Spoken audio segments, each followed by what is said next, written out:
Hi future doctors അല്ല, കാരണം future എന്താന്നുള്ള ഒരു ഡിസിഷൻ നമ്മൾ എടുത്തിട്ടില്ല. അതുകൊണ്ട് ഫ്യൂച്ചർ ഡോക്ടേഴ്സ് എന്ന് വിളിക്കുന്നത് ഉചിതമാണോ എന്ന് അറിയില്ല.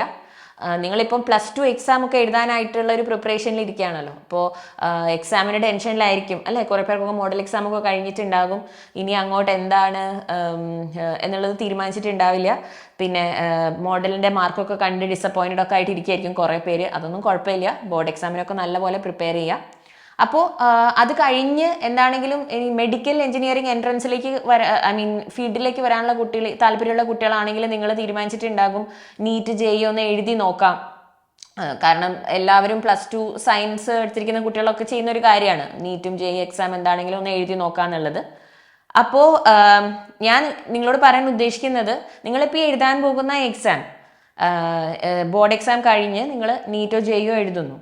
അപ്പോൾ അതിൻ്റെ റിസൾട്ട് നിങ്ങളുടെ കരിയറിൽ അല്ലെങ്കിൽ നിങ്ങളുടെ ഫ്യൂച്ചറിൽ വളരെ വലിയൊരു ഇമ്പാക്റ്റ് ആണ് ഉണ്ടാക്കാൻ വേണ്ടി പോകുന്നത്. നിങ്ങൾക്ക് ഫസ്റ്റ് ടൈം വലിയ പ്രിപ്പറേഷൻ ഒന്നും ഇല്ലാതെ ജസ്റ്റ് ഒന്ന് എഴുതി നോക്കി നിങ്ങൾക്ക് വളരെ വളരെ ലോ ആയിട്ടുള്ള ഒരു സ്കോറാണ് വന്നതെന്ന് വിചാരിക്കുക. അതായത് ചിലർക്ക് ഡിസ്ക്വാളിഫൈ ആയിപ്പോയി, കുറേ നെഗറ്റീവ് മാർക്കിങ് വന്നു. അപ്പോൾ ചിലർക്ക് വളരെ ലോ സ്കോറാണ് വന്നതെന്ന് വിചാരിക്കുക. അപ്പോൾ നിങ്ങൾ വിചാരിക്കും എന്നെ കൊണ്ടൊന്നും ഇതൊന്നും പറ്റില്ല, ഞാൻ ജസ്റ്റ് ഒന്ന് എഴുതി നോക്കി, പക്ഷെ it is not my cup of tea എന്നൊരു ഫീലിംഗ് വരാം. ഇനി അതല്ല, അത്യാവശ്യം ഒരു 350 അത്രയൊക്കെ നമുക്കൊരു നീറ്റിലൊക്കെ ഒരു മാർക്ക് വന്നു വിചാരിക്കാം. ഓക്കെ, എനിക്ക് 350 ഒക്കെ കിട്ടി, ഇനി 400 450 അങ്ങനെ ഒക്കെ കിട്ടിയവരാണെങ്കിൽ ഓക്കെ, അപ്പം എനിക്ക് എന്തൊക്കെയോ സംഭവം അറിയാം, എന്നാൽ ഞാൻ കുറച്ചും കൂടെ ഒന്ന് ഹാർഡ് വർക്ക് ചെയ്ത് നോക്കാം, അപ്പോൾ ചിലപ്പോൾ എനിക്കിത് കിട്ടുമായിരിക്കും എന്നുള്ള ഇത് വരും. അപ്പോൾ എനിക്ക് നിങ്ങളോട് പറയാനുള്ളത്, please don't go with such assumptions. Because നിങ്ങൾ ആദ്യം എഴുതുന്ന നിങ്ങളുടെ സ്കോറ് ചിലപ്പം വളരെ മോശമായിരിക്കാം. That doesn't mean that NEET or JEE is not your cup of tea. Because എന്താണെങ്കിലും നിങ്ങൾക്ക് with the right guidance and preparation അതിൽ നല്ല മാറ്റം വരാം. അപ്പോൾ +2 എക്സാം എഴുതാൻ പോകുന്ന, ബോർഡ് എക്സാം എഴുതാൻ പോകുന്ന മക്കളോട് എനിക്ക് പറയാനുള്ളത്, നിങ്ങൾ ഓൾറെഡി നീറ്റിൻ്റെ JEE ഒക്കെ 60% സിലബസ് നിങ്ങൾ പഠിച്ചു കഴിഞ്ഞു. ബിക്കോസ് നിങ്ങൾ നിങ്ങളുടെ +2 പഠിക്കുന്നത്, +1 +2 പഠിക്കുന്നത് it is the same as your NEET or JEE syllabus. ചെറിയ വ്യത്യാസങ്ങളുണ്ട്, നമ്മൾ കുറച്ച് ഡെപ്തിലൊക്കെ പ്രിപ്പയർ ചെയ്യണം. കാരണം ഇവിടെ നമ്മൾ ഫോക്കസ് ചെയ്യേണ്ടത് ക്വസ്റ്റ്യൻ പ്രാക്ടീസിലും ഒക്കെയാണ്. അപ്പോൾ ഇതൊക്കെ നിങ്ങൾ എങ്ങനെ അറിയുക? ഞാൻ എവിടെ പഠിക്കണം? ഞാൻ സിലബസ് ഒക്കെ മൊത്തം പഠിച്ചിട്ടുണ്ട്, ബോർഡിന് വേണ്ടി ഞാൻ നല്ലപോലെ പ്രിപ്പയർ ചെയ്തിട്ടുണ്ട്.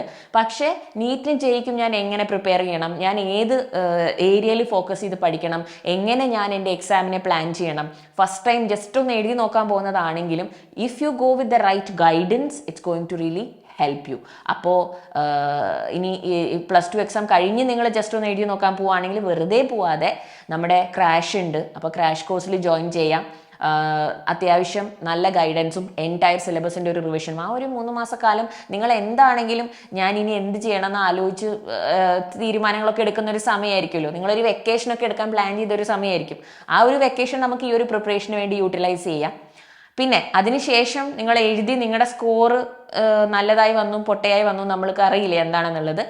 അപ്പോൾ please have that confidence in yourself. നിങ്ങൾ വെറുതെ അല്ല പോയി എക്സാം എഴുതിയത്, you went with some amount of preparation. കാരണം ക്രാഷ് ഒക്കെ ജോയിൻ ചെയ്ത് അത് വെച്ച് നിങ്ങൾ പോയി എഴുതി, അതിനുശേഷം നിങ്ങൾക്കൊരു അത്യാവശ്യം നല്ലൊരു സ്കോർ വന്നു എന്ന് വിചാരിക്കുക. So that means what, definitely there is scope for improvement. അപ്പോൾ നിങ്ങൾക്ക് എന്താണെങ്കിലും ഒരു 680+ ഒരു 700 എന്താണെങ്കിലും ആ ഒരു നെക്സ്റ്റ് 1 ഇയർ നിങ്ങൾ ഡെഡിക്കേറ്റ് ചെയ്യുന്നതിലൂടെ നിങ്ങൾക്ക് എത്തിപ്പെടാൻ വേണ്ടി പറ്റും. അപ്പോൾ ഈ എക്സാംസിൻ്റെ ഒക്കെ, കോമ്പറ്റേറ്റീവ് എക്സാംസിൻ്റെ ഒക്കെ ഒരു പ്രത്യേകത എന്ന് വെച്ചിട്ടുണ്ടെങ്കിൽ നമുക്കറിയാം, നമുക്ക് ഒരുപാട് വലിയ ഫിനാൻഷ്യൽ ബാക്കപ്പ് ഒന്നും ഇല്ലാത്ത ഒരാളാണെങ്കിൽ, നമ്മൾക്ക് വീട്ടിൽ അത്യാവശ്യം വലിയ ഫീസൊന്നും കൊടുത്ത് നമ്മളെ പഠിപ്പിക്കാനുള്ള കഴിവില്ല, പുറത്ത് നാടുകളിലൊക്കെ പോയി പഠിക്കണമെങ്കിൽ നമുക്കുള്ള ഹോസ്റ്റൽ ഫീസും ഇതൊക്കെ നമുക്ക് നന്നായിട്ട് അറിയാം അല്ലേ? അപ്പോൾ ഒരുപാട് പൈസ ചിലവാക്കാൻ നമ്മുടെ കയ്യിലില്ല, നമ്മുടെ സാമ്പത്തിക സ്ഥിതി അതിന് നമ്മളെ അനുവദിക്കുന്നില്ലെങ്കിൽ, അതിനുള്ള അവസരം നമുക്കില്ലെങ്കിൽ, ഇതുപോലെയുള്ള കോമ്പറ്റേറ്റീവ് എക്സാം നമ്മൾ ക്ലിയർ ചെയ്തിട്ടുണ്ടെങ്കിൽ വളരെ കുറഞ്ഞ ചിലവിൽ ഇന്ത്യയുടെ ഏത് ഭാഗത്ത് വേണമെങ്കിലും അടിപൊളി മെഡിക്കൽ കോളേജസിൽ നമുക്ക് നമ്മുടെ MBBS ഡിഗ്രി പഠിക്കാൻ വേണ്ടി പറ്റും. അല്ലെങ്കിൽ ടോപ്പ് എഞ്ചിനീയറിംഗ് കോളേജസ് ആയിട്ടുള്ള IITസിലൊക്കെ നമുക്ക് പോയി പഠിക്കാൻ പറ്റും. We just need to invest our time. Okay, ഈ പ്രിപ്പറേഷന് വേണ്ടിയിട്ട് ഏറ്റവും ഇമ്പോർട്ടൻ്റ് ആയിട്ട് വേണം നമ്മൾ നമ്മുടെ സമയം കൊടുക്കുക. ക്രാഷിനൊക്കെ വലിയ ഫീസ് ഒന്നുമില്ല, അത്യാവശ്യം നമുക്ക് പേ ചെയ്യാം. ഇനി 1 ഇയർ നിങ്ങൾ റിപ്പീറ്റ് ചെയ്യുകയാണെങ്കിലും അതിനുള്ള സൈലത്തിൻ്റെ ഫീ ലെവൽ എന്ന് പറയുന്നത് വളരെ മോഡറേറ്റ് ആയിട്ടുള്ള ഫീസ് ലെവലാണ്. നിങ്ങൾക്ക് തന്നെ അറിയാം, ഈ മാർക്കറ്റിൽ നിങ്ങൾ വെച്ച് നോക്കുകയാണെങ്കിൽ വളരെ മോഡറേറ്റ് ആയിട്ടുള്ള ഫീസാണ്. അപ്പോൾ ഇത് കേൾക്കുന്ന പാരൻസിനും മനസ്സിലാക്കാം, നിങ്ങളൊരു ഹെവി എമൗണ്ട് അല്ല നിങ്ങളുടെ കുട്ടിയുടെ കോച്ചിങ്ങിന് വേണ്ടിയിട്ട് സ്പെൻഡ് ചെയ്യാൻ വേണ്ടി പോകുന്നത്. അപ്പോൾ അതൊക്കെ ഒന്ന് ആലോചിച്ച് തീരുമാനിക്കുക. ഏറ്റവും കുറഞ്ഞ ചിലവിൽ ഇന്ത്യയിലെ ടോപ്പ് മെഡിക്കൽ കോളേജസിലും എഞ്ചിനീയറിംഗ് കോളേജസിലും നിങ്ങൾക്ക് നിങ്ങളുടെ കരിയർ സെറ്റ് ആക്കണമെങ്കിൽ നിങ്ങൾ ഇങ്ങനെയുള്ള കോമ്പറ്റീറ്റീവ് എക്സാംസ് എഴുതി ക്ലിയർ ചെയ്യുക. കാരണം നമുക്ക് വലിയ ബാക്കപ്പ് ഒന്നും ഇല്ല, നമുക്ക് വേറെ വലിയ പ്ലാൻസ് ഒന്നും ഇല്ലെങ്കിൽ let's start focusing from right now because it is the right time. നിങ്ങളുടെ ബോർഡ്സ് വരാൻ പോവാണ്, അതൊന്ന് ഫോക്കസ് ചെയ്ത് എഴുതുക. അതിനുശേഷം ഒരു ക്രാഷ് ചെയ്ത് നോക്കുക. അത് ഓക്കെ ആണെങ്കിൽ നമ്മൾക്ക് റിപ്പീറ്റ് ചെയ്ത് 1 ഇയറും കൂടെ അടിപൊളിയായിട്ട് പ്രിപ്പയർ ചെയ്ത് അടിപൊളി കോളേജിലേക്ക് തന്നെ കയറാം. അപ്പോൾ നീറ്റ് 2025 ആണ് നിങ്ങളുടെ ഗോളെങ്കിൽ definitely this is the time.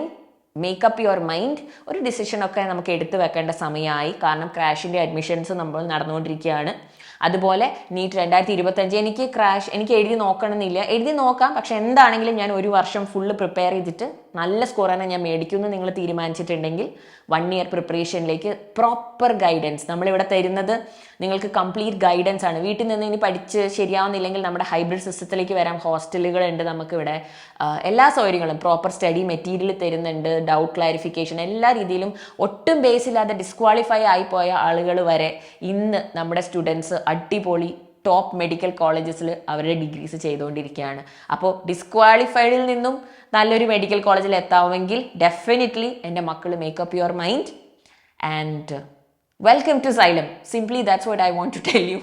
So please come join us and see you all in the classes, my future doctors and future engineers. All the very best.